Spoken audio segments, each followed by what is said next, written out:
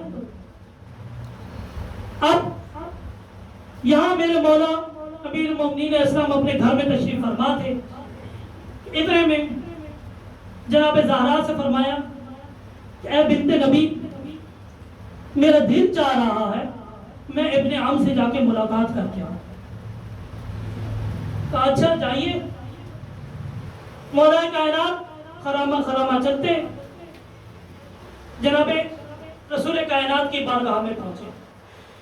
اب سامنے وہ شخص کھڑا تھا جو یہ چاہ رہا تھا کہ اس کے خاندان کا کوئی فرد شریک ہو. مولا نے دب الباب کیا. اس نے پوچھا کون؟ باہر سے جواب آیا کہ میں علی. کس لیے آئے ہیں؟ میں اپنے ابن عم سے ملاقات کرنے کے لیے آیا ہوں, ان سے ملنا چاہتا ہوں. سامعین محترم, اس شخص نے کیا کہا؟ اس نے کہا کہ جناب رسول خدا مصروف ہیں, آپ تھوڑی دیر بعد تشریف لائیے گا. اب اس کی دعا کیا کہ اللہ میرے خاندان کا کوئی فرد شریک ہو جائے. رسول خدا کی دعا کیا کہ اللہ جسے تو محبت کرتا ہے, جسے میں محبت کرتا ہوں اس کو بھیج, اور وہ تجھ سے بھی محبت کرتا ہوں, تیرے رسول سے بھی محبت کرتا ہے, اسے بھیج. پھر مولا واپس چلے گئے. تھوڑی دیر بعد پھر دل میں خواہش جاگی کہ جناب رسالت مآب کے چہرے کی زیارت کی جائے. فوراً پھر چلے. سامعین محترم, قریباً 3 مرتبہ مولا کائنات امیر المومنین اسلام دروازے پہ تشریف لائے. اس نے 3 مرتبہ واپس کیا. اب چوتھی دفعہ جب مولا کائنات امیر المومنین اسلام اس دروازے پہ تشریف لائے, جناب رسول خدا کو وحی ہوئی کہ اس شخص کو ہٹائیے, یہ آپ کے اور علی کے درمیان حائل ہے. فوراً وحی ہوئی. اب جب فوراً وحی ہوئی تو معلوم ہو گیا کہ وہ اللہ اور اس کا رسول جسے چاہتا ہے وہ ذات کوئی اور ذات نہیں تھی, وہ امیر المومنین مولا متقیان علی ابن ابی طالب کی ذات ہے.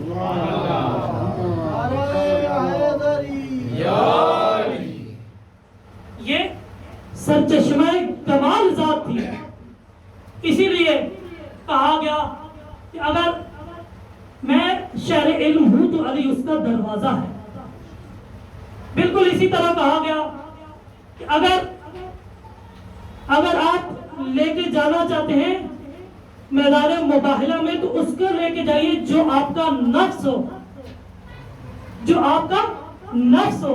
تو معلوم یہ ہوا کہ جو ذات و صفات جناب رسالت مآب کے حصے میں تھی وہی صفات مولا کائنات امیر المومنین کو خداوند متعال کے حکم سے ادا کر دی گئی تھی. اس لیے کہا گیا کہ نفس رسول ہے.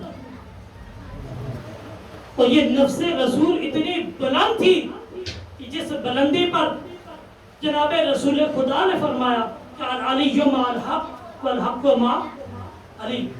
حق علی کے ساتھ ہے اور علی حق کے ساتھ ہے. اے ابو ذر,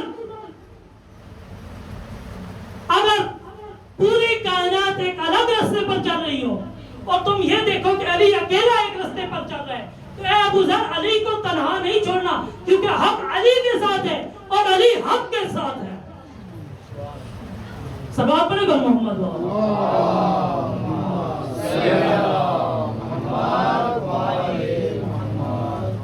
فتبعونی, بس میری اتباع کرو.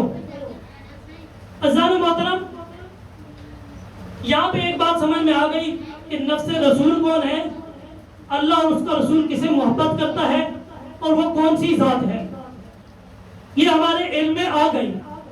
اب میں آگے بڑھنا چاہتا ہوں اور چند جملے اور آپ کی زحمتوں کو تمام اس سے آگے قدم بڑھاتے ہیں اور یہ دیکھتے ہیں کہ آیہ کریمہ میں اس کا نتیجہ جو تھا وہ یہ کہ اللہ بھی تم سے محبت کرے گا اگر میری اتباع کرو گے. یعنی اتباع رسول میں اس خدا کی محبت بھی ہے اور خدا کی بھی تمہارے ساتھ محبت اسی میں ہے کہ تم اتباع رسول کرو. اگر رسول خدا تمہیں یہ کہہ دے کہ اس درے کو نہیں چھوڑنا تو اپنی گردن کٹوا دینا مگر اس درے کو نہیں چھوڑنا کیونکہ اتباع رسول یہی ہے. اتباع رسول یہی ہے کیونکہ اتباع رسول میں عزت و عظمت ہے اور انکار رسول میں نافرمانی ہے. اب میں اپنی طرف سے کوئی حکم نہیں لگا رہا, اپنی طرف سے کوئی روایت بھی نہیں پڑھ رہا اور اپنی طرف سے کوئی تجزیہ بھی نہیں کر رہا اور کوئی تفسیر بھی نہیں بیان کر رہا. بس اس کے بعد والی آیت نمبر 31 میں نے آپ کے سامنے پڑھی تھی, قل ان کنتم تحبون اللہ فاتبعونی یحببکم اللہ. اگر تم یہ چاہتے ہو کہ اللہ تم سے محبت کرے فاتبعونی میری اتباع کرو تو اللہ تم سے محبت کرے گا. واللہ غفور رحیم, وہ اللہ کیا ہے, غفور بھی ہے اور رحیم بھی ہے. اب اس کے بعد دوسری آیت اللہ تعالیٰ کیا فرما رہا ہے کہ قل اے میرے حبیب آپ ان لوگوں سے کہہ دو اطیع اللہ والرسول, اللہ کی اطاعت کرو والرسول. نتیجے تک آپ لوگوں نے پہنچنا ہے, میں نے صرف آیت پڑھنی ہے اس کا ترجمہ کرنا ہے, نتیجے تک آپ لوگوں نے پہنچنا ہے. اگلی آیت, آیت نمبر 30 قل اطیع اللہ واطیع الرسول, اللہ کی اطاعت کرو والرسول اور اس کے رسول کی اطاعت کرو. اب ایک بات سمجھ میں آ گئی کہ جب تک اطاعت رسول نہیں ہوگی اطاعت خدا بھی نہیں ہو سکتی. اطاعت رسول ہوگی تو اطاعت خدا ہوگی, اگر اطاعت رسول نہیں تو اطاعت خدا بھی نہیں. اب میں سوال کرنا چاہتا ہوں ان لوگوں سے جو کہتے ہیں کہ حسبنا کتاب اللہ, ہمارے لیے فقط کتاب خدا کافی ہے. اب جو لوگ یہ کہتے ہیں کہ ہمارے لیے فقط کتاب خدا کافی ہے تو ان کو میں یہ واضح پیغام دینا چاہتا ہوں کہ کتاب خدا پر فقط عمل نہ کرنا جب تک محمد رسول کی اتباع نہ کر لو. جب محمد رسول کی اتباع کرو گے تو یہ کتاب فائدہ دے گی, اگر اطاعت رسول نہیں تو کتاب بھی فائدہ. سبحان اللہ سبحان اللہ, نعرہ حیدری,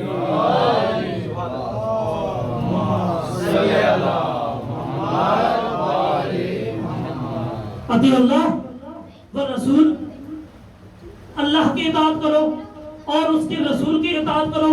فَإِن تَوَلَّوْا, اب آپ کو دیکھنا چاہتا ہوں کہ آپ کے ذہن کتنے بیدار ہیں اور آپ کی سماعتیں کتنی تیز ہیں. دیکھنا چاہتا ہوں آپ کتنا میرے ساتھ سفر کر رہے ہیں کہ اللہ نے کہا کہ اطیع اللہ, اے میرے حبیب اب ان سے کہہ دو اللہ کی اطاعت کرو والرسول اور اس کے رسول کی اطاعت کرو. فَإِن تَوَلَّوْا, اگر تم اپنے اس وعدے سے پھر گئے فَإِنَّ اللَّهَ لَا يُحِبُّ الْكَافِرِينَ, اللہ کافرین کو پسند نہیں کرتا. اللہ کافرین کو پسند نہیں کرتا. اب ایک بات سمجھ میں آ گئی کہ اطاعت رسول سے انکار کفر ہے. ایسا ہی ہے نا بھائی, میں غلط تو نہیں, غلط تجزیہ تو نہیں کر رہا نا, اطاعت رسول کفر ہے. اب میں سوال یہ کرنا چاہتا ہوں اپنے دوسرے بھائیوں سے کہ جب بھی رسول نے کسی چیز کا حکم دیا تو مطلب یہ کہ اس رسول کی اس حکم سے روگردانی کفر ہے. رسول کے اس حکم سے روگردانی کفر ہے. اب آئیے برادران اہل سنت کی کتاب تفسیر رازی, احمد رضا خان بریلوی جس نے تفسیر رازی لکھی ہے, اس نے تفسیر رازی میں اسی اطاعت کے ضمن میں جو تجزیہ کیا ہے اور جو حدیث لکھی ہے وہ حدیث آپ کے گوش گزار کرنا چاہتا ہوں. اس نے لکھا کہ من رد شیئن اوامر اللہ و اوامر الرسول فہو خارج عن الاسلام, وہ شخص جس نے اللہ کی کسی دی ہوئی چیز کو رد کیا یا اس کے رسول کی کسی دی ہوئی چیز کو رد کیا فہو خارج عن الاسلام, وہ دین اسلام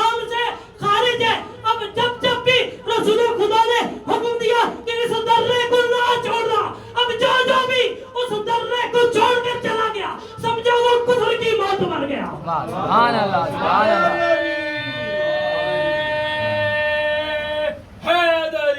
یا علی واہ سبحان اللہ جو بھی رسول کو چھوڑ کر چلا گیا سمجھو وہ کفر کی موت مرا، اس لیے کہ رسول خدا نے فرمایا تھا اور اللہ کے رسول نے اور اللہ نے یہ فرمایا ہے کہ اطیعوا اللہ و اطیعوا الرسول فإن تولوا، اگر اس سے پھر گئے ان اللہ لا يحب الکافرین، ہم نے اپنی طرف سے کوئی حکم نہیں لگایا، کوئی ہم سے یہ نہ کہے کہ شیعہ بھی اب کفر کے فتوے لگانا شروع کرتی ہیں، یہ شیعوں کی عادت نہیں ہے کہ وہ کفر کے فتوے لگائے، یہ عادت ہے ان لوگوں کی جو کل بھی میدان سے بھاگے تھے، آج بھی میدان سے فرار نظر آتے ہیں۔ واہ واہ سبحان اللہ سبحان اللہ، یہ ان لوگوں کی عادت ہے جو میدان شجاعت سے فرار نظر آتے ہیں۔ میدان شجاعت میں تو نظر ہمیشہ حسینی نظر آتے ہیں، میدان شجاعت میں ہمیشہ حسینی نظر آتے ہیں۔ بس عزیزان محترم، آپ کی زحمتوں کو تمام کروں، گفتگو میں ابھی بہت کچھ ہے اور بہت کچھ پڑھنا چاہوں، لیکن ظاہر ہے آپ پہلے بھی مجلس سن کر آئے اور انسان کی فطرت یہ تقاضا کرتی ہے کہ وہ تھک بھی جاتا ہے۔ بے شک انسان کی فطرت ایسی ہے کہ انسان تھک جاتا ہے، مگر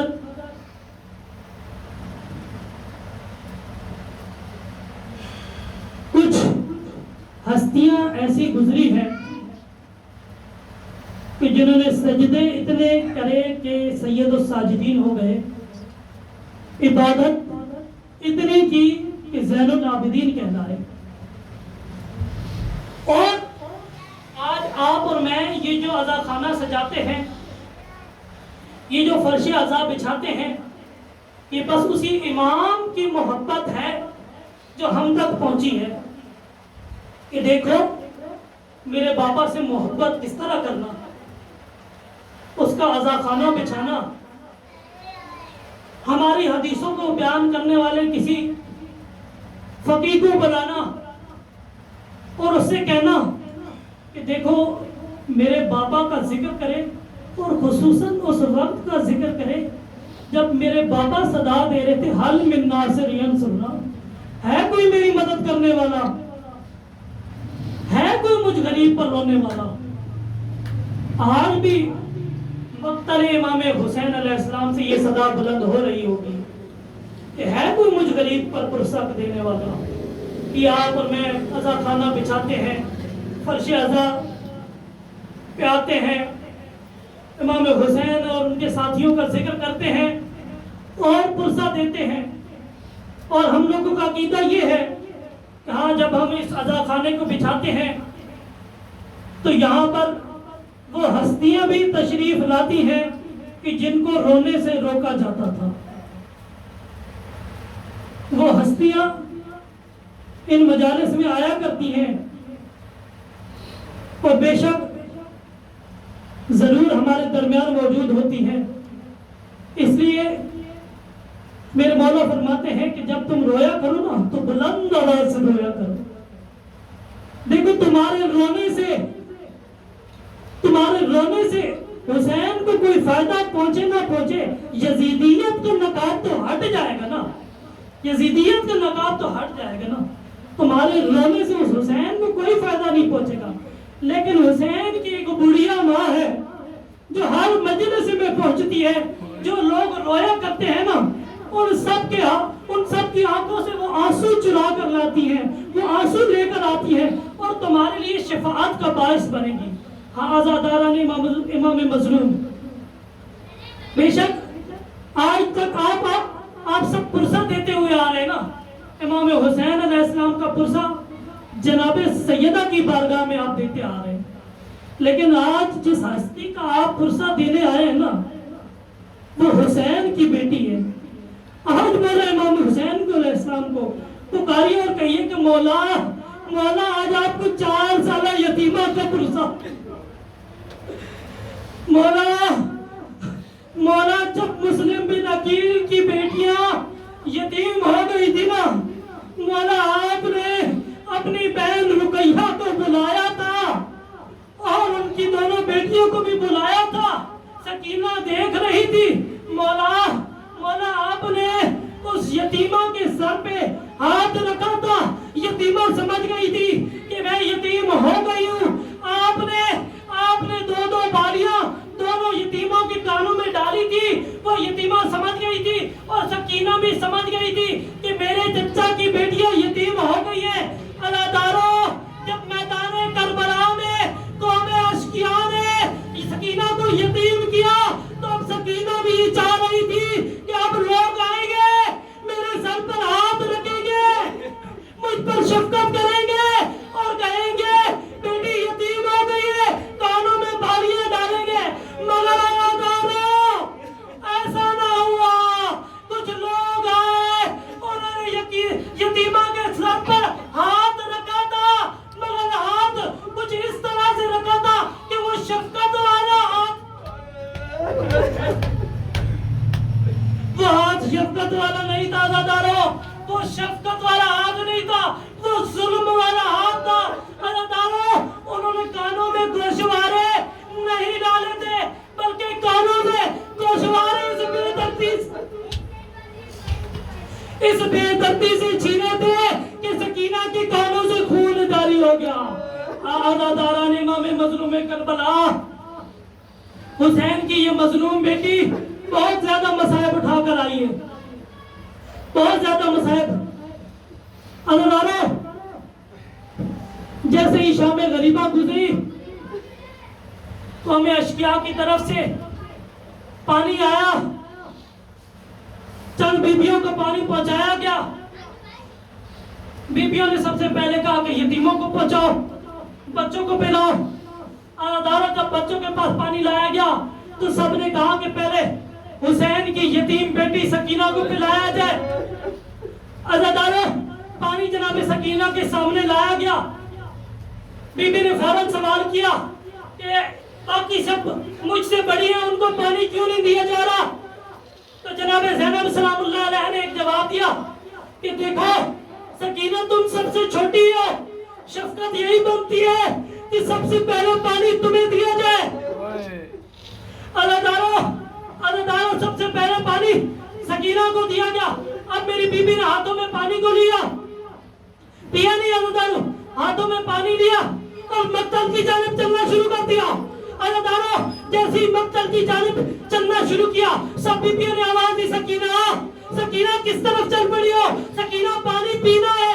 کہا نہیں، میرا ایک چھوٹا بھائی ہے علی اصغر، ابھی بھی پیاسا ہے، میدان کربلا میں اپنے بابا کے پاس سو رہا ہے، میں سب سے پہلے پانی علی اصغر کو پلاؤں. تو اللہ تعالیٰ آخری روایت آپ کی زحمتوں کو تمام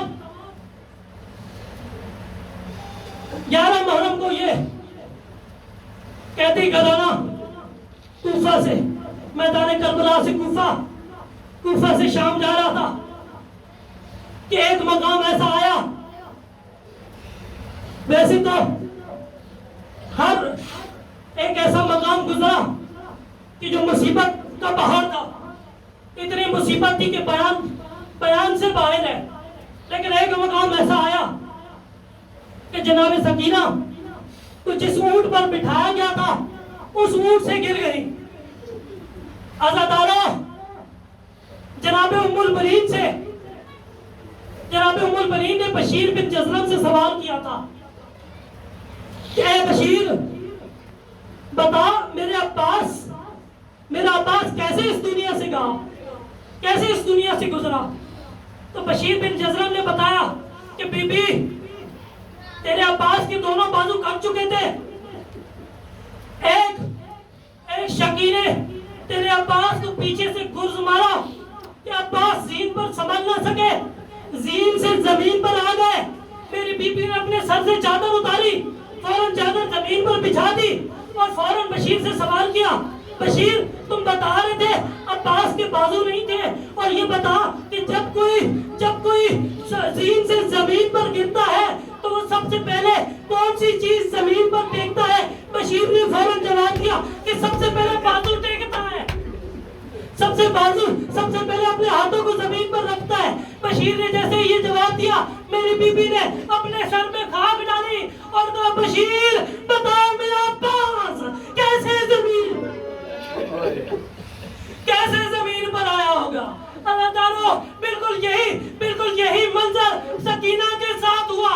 سکینہ کے دونوں ہاتھ پسے پشتے گردن بندھے ہوئے تھے، دونوں ہاتھ پسے پشتے گردن بندھے ہوئے تھے۔ اب جب اونٹ دوڑا سکینہ پشتے ناکہ سے زمین پر آئی ہے۔ اب سوچ لو سکینہ کس انداز سے زمین پر آئی ہے۔ اللہ تعالیٰ سکینہ کا زمین پہ گرنا تھا، قافلہ آگے روانہ ہوا، تھوڑی قدم پر جا کر قافلہ رک گیا۔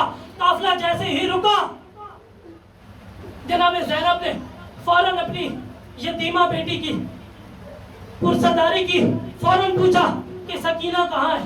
اب جب آ کر دیکھا تو سکینہ پشتے ناکہ پر موجود نہ تھی۔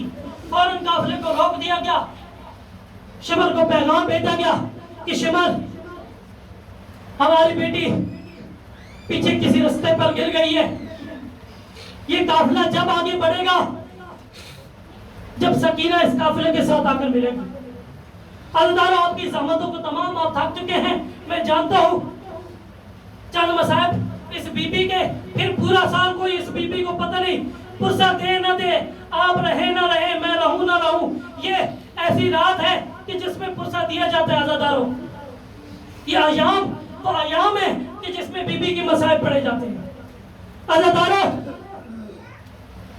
اس نے ایک ایسے ظالم کو چنا کہ جس کا ظلم مشہور تھا۔ یہ ایسا ظالم تھا کہ جو 1000 فوجیوں کے برابر ظلم کرنے میں مقابلہ رکھتا تھا۔ عزاداروں، جیسے ہی اس شخص کو چنا گیا اور کہا گیا کہ جا کر سکینہ کو لے آیا جائے، عزاداروں یہ شخص چلا جناب سکینہ کو لینے۔ چند قدم کے فاصلے پہ اس کو بچی نظر آ گئی۔ حوصلے سے سنتے ہیں عزاداروں، چند قدم کے فاصلے پر اس کو بچی نظر آ گئی۔ یہ فوراً قریب ہوا، قریب جا کر اس نے کہا پشتے ناکہ پر کیوں نہیں مضبوطی سے بیٹھی۔ عزاداروں، یہ کہہ کر اس نے اجر رسالت سکینہ کے چہرے پر ادا کرنا شروع کیا۔ جیسے ہی اس نے اجر رسالت ادا کرنا شروع کیا، حبیب ابن مسلم کہتا ہے کہ میں وہاں پر موجود تھا۔ بی بی نے جیسے ہی دیکھا کہ مجھے کوئی دوسرا شخص نظر آ گیا، فوراً اس شخص کی پشت پر جا کر بیٹھ گئی، اس شخص کے پیچھے جا کے کھڑی ہو گئی اور کہا اے شخص، میں تیری ضمانت دیتی ہوں، قیامت والے دن میں دادی سے کہوں گی اس شخص کی شفاعت کرنا، مجھے اس شخص کے ظلم سے نجات دینا۔ اللہ تعالیٰ بی بی کو غازی کے لایا گیا۔ بی بی کو جب لایا گیا تو اب شمع سے کہا گیا یہ کہا گیا کہ سکینہ چھوٹی بچی ہے، اکیلے بیٹھ نہیں سکتی، اس کو یا تو سجاد کے ساتھ بٹھایا جائے یا مجھے زینب کے ساتھ بٹھایا جائے، میں اس کی دسترس کروں گی، میں دیکھ بھال کروں گی، یہ چھوٹی بچی ہے اکیلی ناکہ پر بیٹھ نہیں سکتی۔ عزاداروں، یہ کہتا ہے کہ اب یہ میرا وعدہ ہے، سکینہ پشت ناکہ سے اس زمین پر نہیں آئے گی، یہ میرا وعدہ ہے۔ عزاداروں، اب اس ظالم نے کیا انتظام کیا، اس نے سکینہ کو پشت ناکہ سے رسی کے ساتھ کچھ اس طرح سے باندھا کہ اب جب اونٹ دوڑتا تھا سکینہ کا جسم نازک تھا، سکینہ کا جسم نازک تھا، اب جب اونٹ دوڑتا تھا سکینہ کی پشت پشت ناکہ سے رگڑ کھاتی تھی، سکینہ کا جسم لہو لہان ہو گیا۔ الا لعنت اللہ علی القوم الظالمین وسيعلم الذين ظلموا أي منقلب ينقلبون۔ ماتم حسین۔